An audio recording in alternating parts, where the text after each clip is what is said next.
You know, one thing holds: the glass is either full or half empty for all of us, and he's given his perception. But let me point out a few things. I have always been of the belief that Ghana's true GDP has never really been appreciated. Explain that. What I mean is that Ghana's actual GDP, I believe, is higher than what is recorded. And I say this based on my small experience with the likes of Magazine, the likes of Makola, and the likes of Abu Sokai. Because I believe that businesses that run through these locations are heavy dollars, which unfortunately Ghana government doesn't capture very well in our GDP.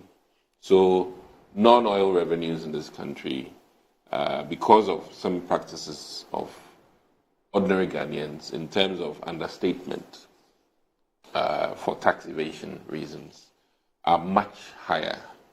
And on that note, I posit to say that Ghana's true debt to GDP is actually not as we have it.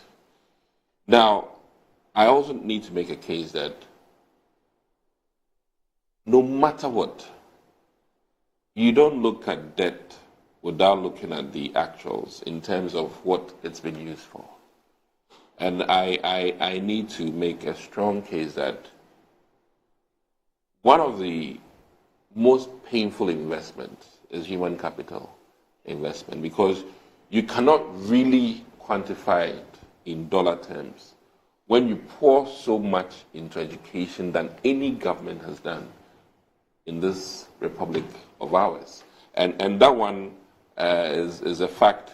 And I think I don't need Dr. Educhum to come and tell even Sami Jemfi that, hey, Sami, you cannot dispute that Nana Addo Akufo-Addo has invested in human capital more than any president. And I must say this categorically, more than President Kufuor, who I respect, more than Dr. Kwame Nkrumah, who I also respect, more than J.J. Rollins, more than Atta Mills, who I also respect. And humbly, I'll make this case that Mahama's 4 years does not match Nana Addo's first term in terms of human capital investment. Now, Sami maybe has forgotten one thing. Mahama stripped medical practitioners of the opportunity of doing further studies in terms of, stipends for graduate medical people. And this cut across in many domains of this country's educational system, where student loans, student facilities to help people add on value to what they know were taken away.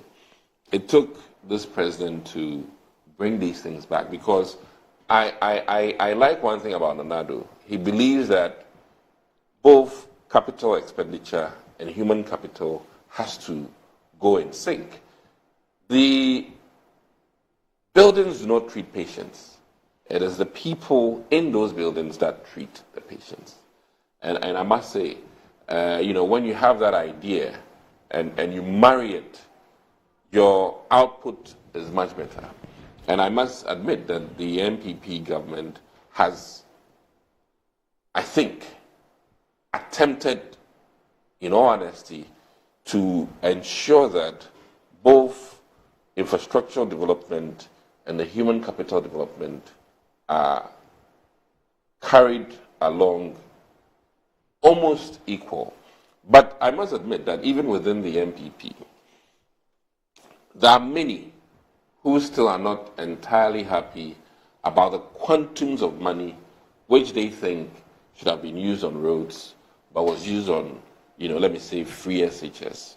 And I must say that even with that, many now appreciate the fact that there'll be fewer people calling cattle crossing as chop bars in this country. And I say this with the greatest respect of taxi drivers, auto drivers, and I want to make an argument today that because of free SHS, our accident rates in the future will reduce because we'll have more drivers who can read road signs. And you know, I mean, these are things that once you have drivers who can read road signs, your chances of reducing accidents are more. I mean, this one, you can't dispute it. Where, you know, we had a case of you ask drivers, cattle crossing, and then they say there's a chop bar. That is serious. So and you see, I always say this, that in a few years, I'm sure Sami Jemfi may be looking at a doctor who is a beneficiary of free SHS. And I say this because all of us, as we age, we need to visit a health facility. Sami Jemfi might go to a barbering shop and the barber may be a beneficiary of free SHS. And today your haircut, I must say, is nice. Even considering the economic indicators that you've spoken about, he's looking good and enjoying life. Now, Ghana is resilient, and I must commend the average Ghanaian. You know, the average businessman in Ghana, tough skin. To do business in Ghana is not easy. And I think that I must say one key thing, that the change in the finance ministry, Dr. Amin is very focused on small businesses and small enterprise. And I think that shift in focusing on empowering small businesses is a huge game changer. And we will see in a few months to come how that really benefits the downtrodden. Because when small businesses can employ, then you make gains in youth employment. And I think that currently, today on my way here, I had a talk with Dr. Akufo-Addo just to have a feel for the midwives they are hiring, the enrolled nurses they are hiring, the community nurses they are hiring. And in fact, he assured me that by the time they are done, the number of nurses who are at home will certainly reduce. By the time they are done when? Well, I think we're looking at in about a week from now. And I must say that any enrollment done lessens the burden of the average Ghanaian, because we all have nurses in our houses that have been waiting for posting. And I must admit, post-COVID, many countries have suffered in terms of their healthcare systems. And Ghana is, whether we had a smaller impact of COVID or not, we still have been affected by post-COVID, because I must admit, the Brits have certainly, taken quite a good number of our health workers to beef up theirs post-COVID. And whether we like it or not, the migration of health practitioners in this country has an impact on all of us.